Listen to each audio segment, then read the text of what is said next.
nicer day today. My name is Dave Weed. I'm Vice Chairperson of the Warren Conservation Commission. I'd like to also recognize some of the other family members we have here who I just met this morning. This is Esther Campbell, who's a Luther from the Swansea Historical Society. And I should remind everyone, though we're in Warren today, this was originally all Swansea. So if you talk about history, it's really Swansea history that we're talking about. And Walter Nebaker, who is an eminent historian of Warren and its surrounds, and has done a lot of research in this area, and thousands of other descendants, many of whom I believe are still living in the area. And Dorothy is Professor Connie Johnson. And Connie, where are you from? At the moment, Ellsworth, Maine, Stuart, Florida. Finally, if I have everybody, I want to introduce Dave Parrish, who is the Warren Town Council Chairperson. Dave's just going to say it. As many of you know, I was on the Conservation Commission for 12 years. It was a great moment in my life. And I can't begin to tell you how proud I am of what the Conservation Commission has accomplished with the rededication of the stone. 30-some years ago, I used to come down here, and there was a marker, and then all of a sudden it was gone, and then this began to grow into trees and stuff. You couldn't get down here anymore, and it's just a very sad thing, but today everything has been made right, and I'm really glad that Esther, you know my wife, Barbara, she's also on. Yes. And I know a few of the members, not even knowing that you were in that family. But this is just a great moment, and I'm very proud, and thank you for all your dedication and hard work. Why is the Conservation Commission even interested in this? Well, because we're interested in a lot of preservation of open space and the opportunity for people to enjoy what we're enjoying here today. And if you haven't had the opportunity already to go to the meadows over here behind us, okay, it's a beautiful area. Further on up, Heritage Park and the area up along the Kickemuit. Further on up, way up to Noon's Farm, or down on the water at the Palmer Avenue Marsh. Also the Tuisset Wildlife Refuge down around Long Lane. Those are all examples of areas like this that the Conservation Commission is very interested in preserving, maintaining for everyone's enjoyment, not just today, but for years and generations to come. Hugh Cole was not one of the first people who came here in 1620.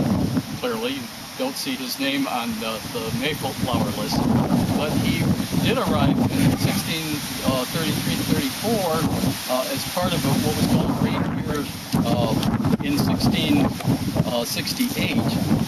At that time, he already had 7 children. He was living in Plymouth, where he grew up. As a young boy, he experienced the great hurricane of 1635. So hurricanes were not new to them. In fact, that was a devastating hurricane. Read about it. It's just amazing what happened. So in 1668, he and several other colonists from Plymouth settled here. At first, his first house that he built was Riverby, which is on Dyer Street in Swansea. It's along the Coles River. It should be Cole River, but he lived there for about 6 or 7 years. And as far as we know, he was active in the as a selectman. He was a juror, and he was a surveyor. So he contributed a great deal to the community, as well as, if you can imagine, trying to farm, keep self-sustained with very few resources. It's an amazing challenge.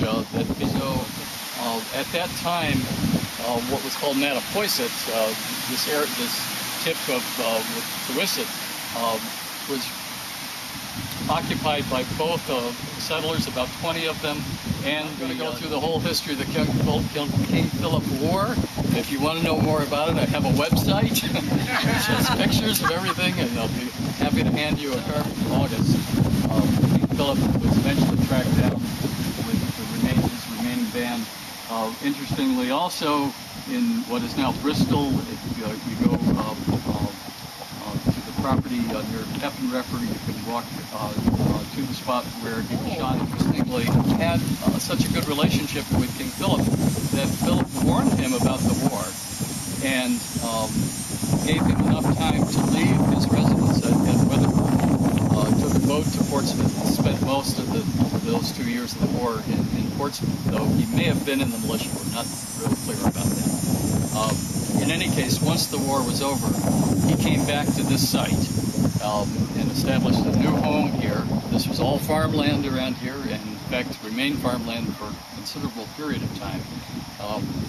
And built a house somewhere where you're standing, we presume, because right here is the well from that house that's remaining.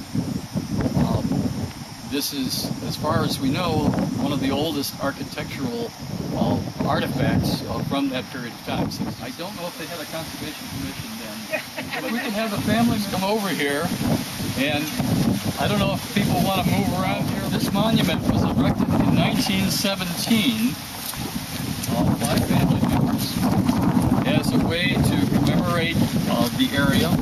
Now we've restored the well, but put a cover on it, now opened down to about 4 feet.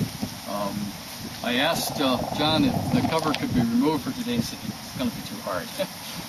But that will at least preserve that. I'd like at some point to have some archaeological people who know what they're doing, perhaps from URI or Brown, to come here and do a dig down here, because like most wells, they really are a repository of history. So that might be okay. And if you would like to unveil the plaque.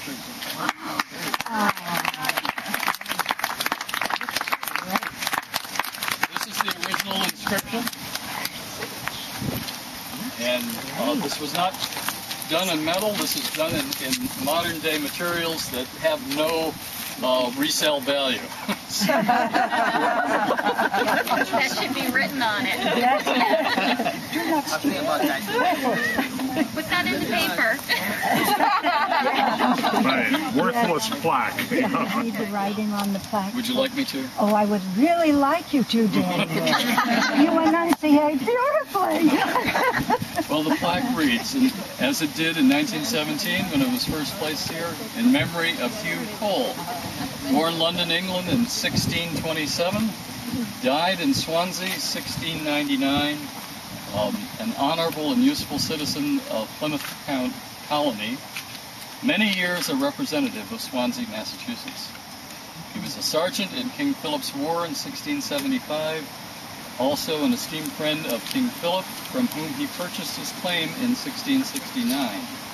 This tablet, erected by his descendants in 1917 beside the well he excavated in 1677 upon his home farm, which has always remained in possession of his family until given by Miss Abby Cole to the town of Warren, Rhode Island. Oh, great. Any other, have I butchered any history that needs correction? Okay, or am I okay? I'm going to go on. Yeah. Well, I would, it's wonderful now with the internet because you can go back to original sources. A lot of the documents are online, as are many of the books that were published. There's a lot of interest in the King Philip War throughout the 373 years that have occurred, 343, that is well worth reading. And I would recommend Virginia Baker, if you're a Warrenite, because she talks in great detail about, from 1905, about many of the artifacts here. That's where I got many of the ideas for the pictures that you will see on the website. And what I was amazed 10 years ago was, if you know where to look, there's history all around you. Why don't you all help yourself to more coffee, and thank you very much.